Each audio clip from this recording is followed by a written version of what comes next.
नमस्कार बच्चों, आपका स्वागत है मेरा YouTube चैनल मैथ्स विद अमर झा में। आज हम क्लास 9th का गणित का वर्कशीट संख्या 95 लेकर के उपस्थित हूँ। ये दिनांक 22 फरवरी 2022 के लिए है। हमारा टॉपिक है वृत्त। हम रिवीजन कर रहे हैं चैप्टर नंबर 10 जिसको कहते हैं। ये वर्कशीट संख्या 68, 69 और 70 की बराबरी है। इसमें हमने इंग्लिश को भी इंक्लूड किया है। तो आइए सवाल की तरफ चलें। यहाँ पे सवाल दिए हैं जो कि प्रूव दैट एक थ्योरम है angle subtended bye an arc at a centre is double the angle subtended bye it at any point on the remaining part of a circle. सिद्ध कीजिए कि एक चाप द्वारा केंद्र पर आंतरिक कोण वृत्त के शेष भाग के किसी बिंदु पर आंतरिक कोण का दुगुना है। ये थ्योरम है, तो इसको 3 स्टेप में बनाया जाता है, मतलब 3 केस होते हैं। तो आइए हम देखें कैसे बनाया जाता है। कोई भी थ्योरम हो तो आपको कुछ स्टेप फॉलो करना होता है, जैसे गिवन जो दिया हुआ होता है, जिसको हम कहते हैं दिया है हिंदी में, और टू प्रूव जिसको कहते हैं हम सिद्ध करना है कि, और कंस्ट्रक्शन उसको हम मिलाने के लिए कुछ उसको प्रूव करने के लिए अपनी तरफ से कुछ फेरबदल करते हैं। तो और उसके बाद उत्पत्ति प्रूफ। तो देखिए यहाँ पे कह रहा है, ये एक सर्कल लिया गया है। ये सर्कल है जिसमें ये केस 1 लिया गया है। इस तरह से देखिए केस 1 यानी पी क्यू जब मेजर माइनर आर्क है, ये लघु चाप में लिया हुआ है, लघु चाप है, ठीक है। और ओ इसका केंद्र है, सेंटर है, और आर एक कोई बिंदु है। तो यहाँ पे गिवन में लिखा गया जो कि P Q of N P Q of circle C O R, यानी सर्कल का केंद्र O है और R रेडियस है, एंड अ पॉइंट R, ये इसका मतलब है R चाप। लिख सकते हैं an arc P Q of a circle with centre O and a point R in QP। कोई भी एक पॉइंट ले लिया QP पे। तो अब देखिए हमें प्रूव करना है कि ये angle, that means POQ equal to ROQ का डबल। तो यहाँ पे POQ बराबर में 2ROQ। अब कंस्ट्रक्शन, अब हम क्या करेंगे, इसको यहाँ से R को O से मिलाए और उसको M तक बढ़ाते हैं, ठीक है। तो इस तरह से जब ये माइनर आर्क है तब ये हम करते हैं। आइए अब case 1 when PQ is a minor arc, ठीक है। अब माइनर आर्क है, तो चलिए देखिए यहाँ पे इस ट्रायंगल में चलते हैं। देखिए इस ट्रायंगल में क्या है, ये ट्रायंगल है, ये एक्सटर्नल एंगल हो जाएगा। एक्सटर्नल एंगल क्या होता है, या एक्सटीरियर एंगल, एक्सटीरियर एंगल कह सकते हैं। एक्सटीरियर एंगल यानी POM जो होगा यहाँ पे ये इस एंगल का और इस एंगल का सम होगा। हम जानते हैं जो कि एक्सटीरियर एंगल जो होता है बाह्य कोण होता है, शेष अन्य दो कोणों के योग के बराबर होता है, ठीक है। तो हम यहाँ पे लिख सकते हैं POM, जैसे यहाँ पे देखिए POM यानी ये एंगल बराबर में ये एंगल प्लस ये एंगल, तो लिख सकते हैं OPR, OPR यानी ये एंगल, और OPR ये एंगल, और ORP इस एंगल के बराबर। अब देखिए ये एंगल जो है आपका ये भी रेडियस है और ये भी रेडियस है। तो दोनों ये इक्विलेटरल ट्रायंगल हो गया। इक्विलेटरल ट्रायंगल का हो गया तो ये एंगल और ये एंगल क्या होगा, बराबर होगा। तो लिख सकते हैं ORP प्लस ORP, इसके लिए लिख सकते हैं यहाँ पे लिखा हुआ है an exterior angle of a triangle is equal to the sum of two opposite, यानी जो बाह्य कोण होता है वो शेष दो अन्य कोणों के योग के बराबर होता है। तो और यहाँ पे OP इक्वल टू OR दिया हुआ है। तो इसका मतलब ये जो एंगल है बराबर होगा। तो इसमें हो जाएगा P O M is equal to 2 of O R Q. Similarly अब क्यू ओ आर में हम इधर की तरफ आएंगे, इस साइड में, इस ट्रेंगल में। तो यहाँ पे exterior angle Q O M is equal to O R M का डबल हो जाएगा, ओ आर क्यू का डबल हो जाएगा। क्यू ओ एम बराबर में 2 ORQ। इस दोनों को जोड़ दिए तो P O M plus Q O M is equal to 2 ROP plus ROQ, जिसके बाद POQ जो हो जाता है POQ, यानी ये एंगल इस एंगल का डबल हो जाएगा, POR का डबल, POQ का डबल। तो यही तो प्रूव करना था। PRQ, सॉरी यहाँ पे R है तो PRQ का डबल हो जाता है। तो ये केस 1 प्रूव हो गया। अब दूसरे सिचुएशन में देखते हैं, केस 2। जब POQ एक सेमी सर्कल है, यानी इस तरह से है, ये सेमी सर्कल है, इस तरह से है, तो PO, तो ये 2 पॉइंट हो गया और ये R एक्सटीरियर पॉइंट है सिमिलरली। और तो इसको हमने मिला दिया। तो यहाँ पे इस ट्रेंगल की बात करें तो ये एक्सटीरियर एंगल हो जाएगा। तो यहाँ भी P O M is equal to angle O P R plus O R P. उसी प्रकार O R P plus O P R, P O M बराबर में, तो ओ आर पी और ये दोनों जो है, देखिए ये ओ पी और ओ आर रेडियस है। तो इसका मतलब ये एंगल और ये एंगल बराबर होगा। तो ये R O P O R P plus O R P लिख दिया गया, तो पी ओ एम बराबर में 2 ORP हो जाएगा। इसी प्रकार दूसरे साइड में भी क्यू ओ एम, यानी इस ट्रेंगल में Q O M equal to जो हो जाएगा 2 ऑफ क्यू आर ओ या ओ आर क्यू। तो ये हो जाएगा, तो इस दोनों को जोड़ा गया तो इसमें भी पी ओ क्यू बराबर में 2 ORQ हो जाएगा। अब केस 3 लेते हैं, जब ये मेजर आर्क है, यानी इधर वाले हिस्से में है, तो इसको, ये ट्रेंगल है। अब देखिए यहाँ भी ये एक्सटीरियर एंगल है। तो हम देखते हैं जो कि इस ट्रेंगल की बात करते हैं, ये बराबर में, यानी इसको कह सकते हैं ROM, सॉरी ये P है, यहाँ पे P लिखा हुआ है, तो POM, जैसे हमने सब में सिद्ध किया था, POM प्लस QOM, जैसे यहाँ पे भी उसी तरह से हम सिद्ध कर सकते हैं, नहीं तो ये अलग ही तरीका है, यहाँ भी हम उसी तरह से भी कर सकते हैं। तो देखिए इस ट्रायंगल में ये क्या हो जाएगा, एक्सटीरियर एंगल हो जाएगा। तो यहाँ पे लिखें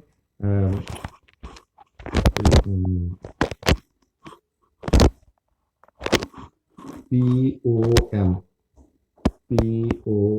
यानी ये एंगल बराबर में क्या हो जाएगा, ये एक्सटीरियर एंगल है, जब इसको बढ़ाया गया तो सम ऑफ इंटीरियर एंगल, ये प्लस ये को लिख सकते हैं बराबर में OPR प्लस ORQ। और यहाँ भी OPR जो है, देखिए ये वाला एंगल, और ये रेडियस है, ये भी रेडियस है, तो ये और ये बराबर होगा। तो लिख सकते हैं ORP प्लस में ORP लिख सकते हैं। तो ये हो जाएगा 2 ORP। अब सिमिलरली दूसरे साइड भी ये बराबर में हो जाएगा, QOM बराबर में हो जाएगा 2OR और Q।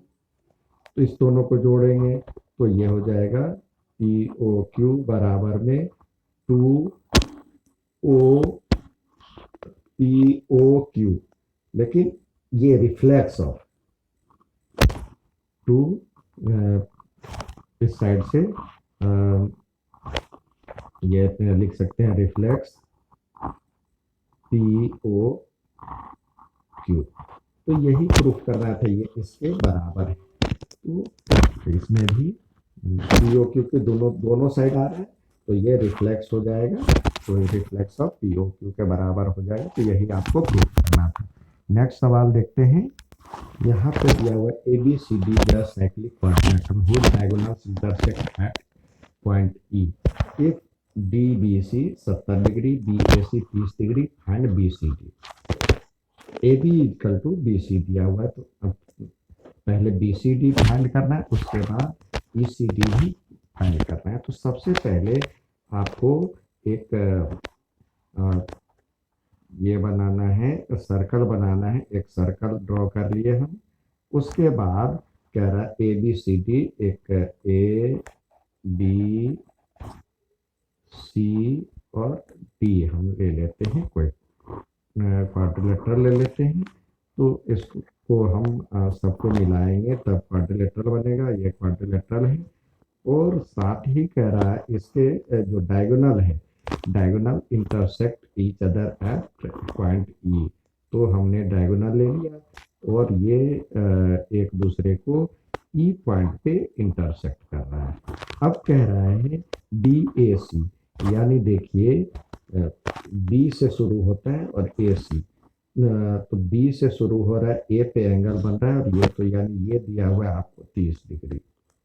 साथ ही बी सी डी मतलब D B C, D B और सी, यानी ये एंगल दिया हुआ है आपको 70 डिग्री। ठीक है। तो आपको ज्ञात करना है बी सी डी। पहले तो ये एंगल ज्ञात करना है। तो आइए पहले इस एंगल के लिए आप देखिए, ये थोड़ा सा ध्यान से देखा जाए तो ये इस ट्रायंगल की बात करते हैं हम। ठीक है। तो इस ट्रायंगल में अब ये देखिए, ये 30 डिग्री दिया हुआ है। अब हम यहाँ पे निकालते हैं, तो देखिए ये कहाँ से शुरू हो रहा है, ओरिजिन किसका। तो देखिए एक ही चाप से खींची गई जो कोण है, खींचा गया कोण एक ही और बराबर होता है। तो ये कोण और ये कोण बराबर होगा। ठीक है। तो लिख सकते हैं हम यहाँ पे लिख सकते हैं डी ए सी बराबर में B D C, B D C. क्या वृत्त के एक ही चाप या समान चाप लिख सकते हैं। समान चाप द्वारा वृत्त के एक ही ओर बना हुआ कोण जो होता है बराबर होता है। तो ये दोनों हो जाएगा 70 डिग्री। तो ये भी बी ए सी क्या था, 30 डिग्री, तो ये भी 30 डिग्री हो जाएगा। तो इस ट्रायंगल में चलते हैं, इस ट्रायंगल में तो ये अभी आपको 30 डिग्री निकल गया। तो अब देखते हैं in triangle B C D क्या हो जाएगा एंगल सम प्रॉपर्टी से। B D C plus D B C, D B C plus B C D, B C D equal to 180 होना चाहिए। अब बी डी सी हमने निकाला है यहाँ पे 30 डिग्री, तो ये 30 डिग्री हो गया। और डी बी सी आपको दिया हुआ है, डी बी सी यहाँ पे दिया ही हुआ है 70 डिग्री। और B A C sorry B C D ज्ञात ही करना है, तो ये 70 डिग्री हो गया। और ये बी सी डी बराबर में 180 डिग्री।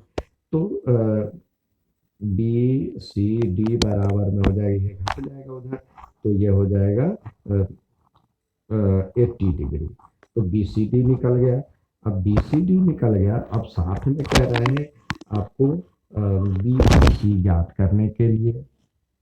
अब आपको कह रहा है ई सी डी, यानी ई सी डी यानी ये, और ई सी यानी ये एंगल कह रहा है ई सी डी, ये एंगल ज्ञात करने के लिए कह रहा है। तो देखिए यहाँ पे कह रहा है जो कि ये एंगल 30 डिग्री और ये साइड बराबर दिया हुआ है, तो यहाँ पे लिख सकते हैं in triangle A B C, A B equal to A C दिया हुआ है। तो इसका मतलब ये एंगल बराबर में ये एंगल हो जाएगा, तो ये लिख सकते हैं ये गिवन है, ये गिवन है दिया हुआ है। यहाँ पे आपको A B equal to B C दिया हुआ है, sorry A B equal to B C, यहाँ पे बी सी लिखेंगे। तो इसका मतलब ये एंगल बराबर होंगे, ये एंगल और ये एंगल बराबर होंगे, तो लिख सकते हैं बी इसमें B A C equal to B C A या ए सी बी, ये दोनों बराबर हो जाएगा, यानी ये कोण और ये कोण बराबर हो जाएगा, तो ये 30 डिग्री हो जाएगा। तो यहाँ पे दोनों कोणों का योग तो 180 था, सॉरी अभी हमने कितना निकाला है 80 डिग्री। तो लिख सकते हैं ये इस एंगल का नाम है बी सी डी बराबर में क्या है, कौन से दो कोणों का योग है बी सी ई और या ई सी डी प्लस ई सी बी, यानी ये एंगल और ये एंगल, तो लिख सकते हैं E C B plus E B C E B D E C D. तो ये ई सी डी यानी हमने जो निकाला है इस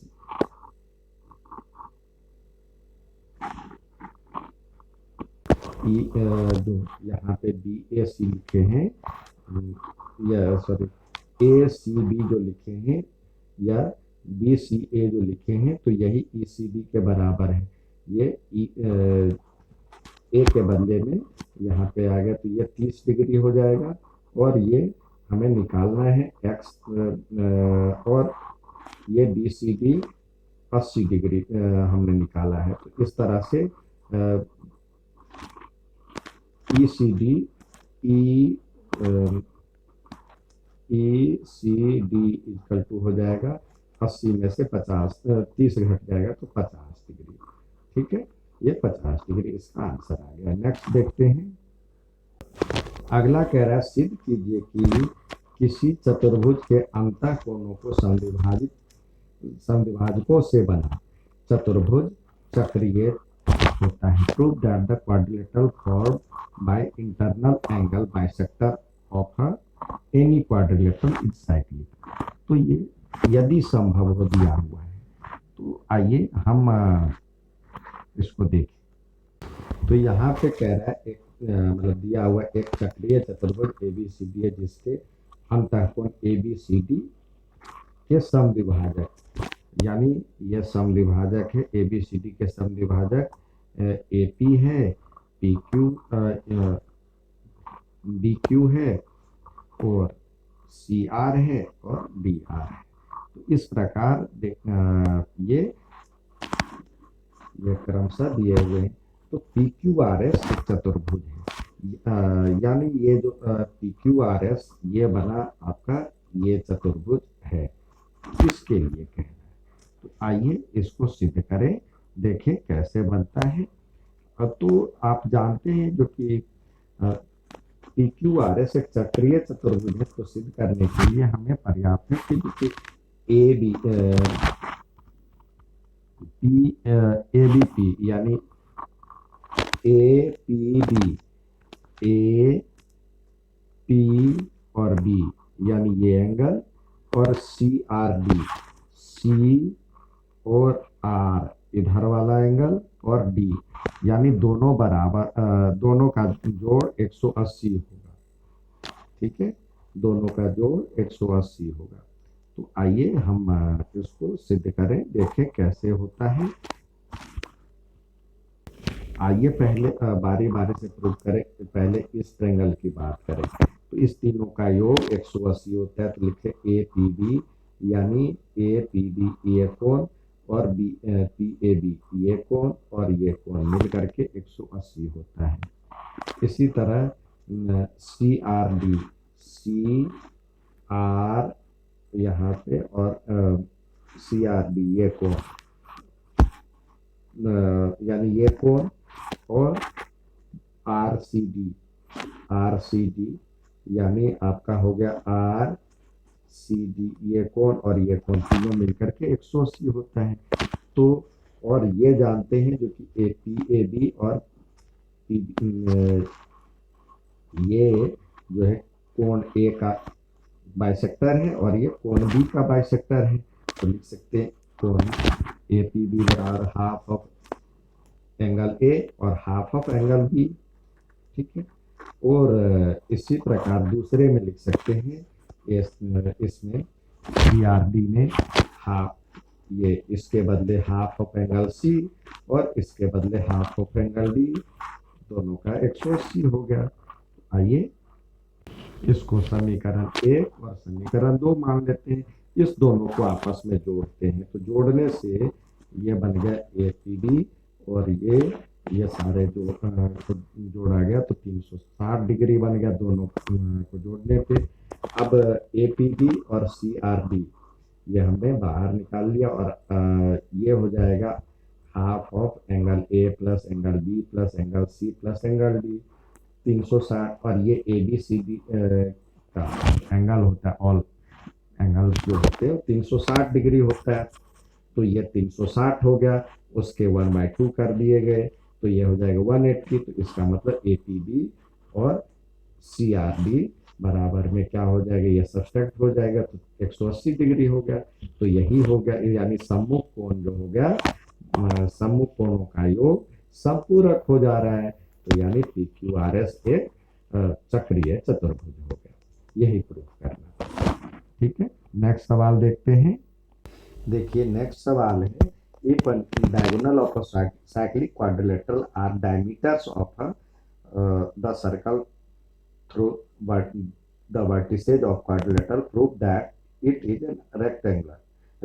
यदि एक चक्रीय चतुर्भुज के विकर्ण उसके शीर्ष के जाने वाले वृत्तों के वृत्त के व्यास हो तो सिद्ध कीजिए कि वह आयत है। आयत के कोई एक कोण उसमें हम फुलफिल कर देंगे। तो ये आइए हम देखें। हमने ले लिया ए बी सी डी एक चक्रीय चतुर्भुज है, तो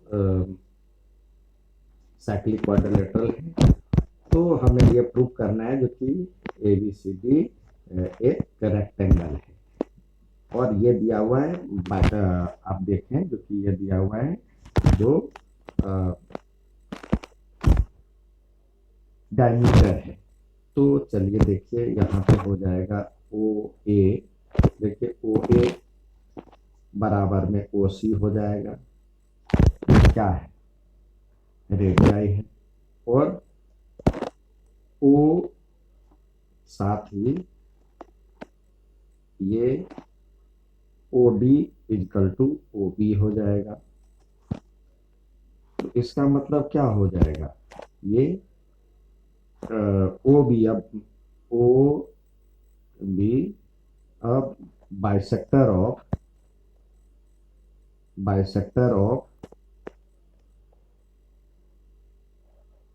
ए C and A B B D. साथ ही देखिए इसका मतलब क्या हो जाएगा, ए सी और बाइसेक्ट कर रहा है और हम दिखाएं जो कि ए सी और बी डी भी बराबर है। तो ये लिख सकते हैं, ये हो जाएगा half of A B A सी और ये हो जाएगा हाफ ऑफ बी डी। अब यानी बी डी बराबर देखिए ये ओ बी और ओ सारे जो रेडियस ही है ओ बी एस, यहाँ तो देखिए ये ओ ए ओ सी ओ डी ओ बी ये सारे इक्वल ही हो जाएंगे क्योंकि all are radii. O B लिख सकते हो, O A equal to O B equal to O C equal to O D, radii of radii of a circle. तो दैट मीन्स क्या हो जाएगा, इसका हाफ और मतलब ये भी बराबर, ए सी बराबर में क्या हो जाएगा, ए सी बराबर में हो जाएगा, ये हमने देखा जो क्या है यहाँ पे,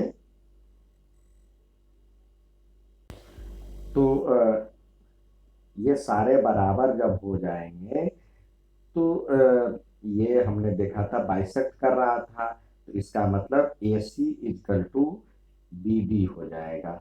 और जब equal radius sorry equal diameter हो जाता है तो क्या होता है, ये जब इक्वल डायमीटर हो जाता है, diameters are equal, then these are rectangle, so that means A B C D be a rectangle।